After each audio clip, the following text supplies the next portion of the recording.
మనమందరము ఒక గొప్ప విషయం గమనించి ఉండొచ్చు. ఎప్పుడైతే మనుషులు ఒకే ఒక భాషలో, ఒక ఆలోచనలో, ఒక ఆలోచన విధానంలో, ఒక కల్చర్లో కలిసి ఎప్పుడైతే దేవుని స్తుతిస్తారో ఒక అద్భుతమైన తృప్తి మనకు అందుతుంది. అంతెందుకు మనం అందరం కలిసి ఎప్పుడైతే మనం సంతోషంగా మాట్లాడుకుంటామో, ఆనందపడతామో, భవిష్యత్తులో ఏదైనా మనం చేయాలని ఆశపడతామో తెలియని ఒక ఎక్సైట్మెంట్ కూడా మనకు వస్తుంది అనమాట. అందువలనే ఈ యొక్క సంవత్సరంలో మొట్టమొదటిసారి మన సిజేసి లైఫ్ సంఘం ద్వారా తెలుగు క్రిస్మస్ ఆరాధన కార్యము చేయబోతున్నాము.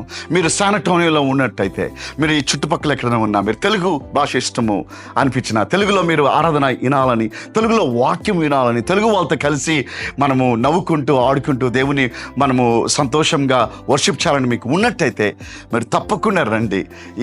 ఈ యొక్క నెలలో December 25 that is Christmas day, right? అందరికీ తెలుసు మనకు December 25th is Christmas day.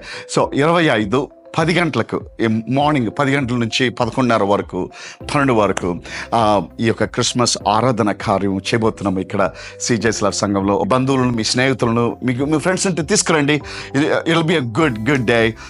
ఇది మొట్టమొదటిసారి చేయబోతున్నాము. అదే కాకుండా రాబోయే సంవత్సరంలో 25 నుంచి ప్రతి నెల 2వ ఆదివారము ఈవినింగ్, సెకండ్ సండే ఈవినింగ్ 6 గంటల నుంచి 7:30 వరకు తెలుగు ఆరాధన కార్యము స్టార్ట్ చేయాలని మేము మన టీం అంతా కలిసి ప్రయాసపడ్డారు, వర్క్ చేశారు, ప్రార్థన చేశారు. ఇప్పుడు ఎవెన్చువల్గా దాన్ని స్టార్ట్ చేయబోతున్నాము.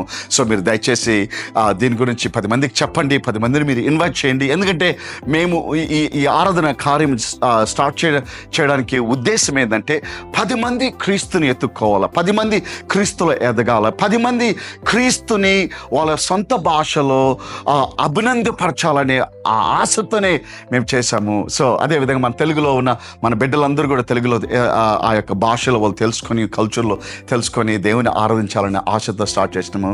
సో దయచేసి రండి, మా గురించి 10 మందికి చెప్పండి, మీరు ఇన్వైట్ చేయండి.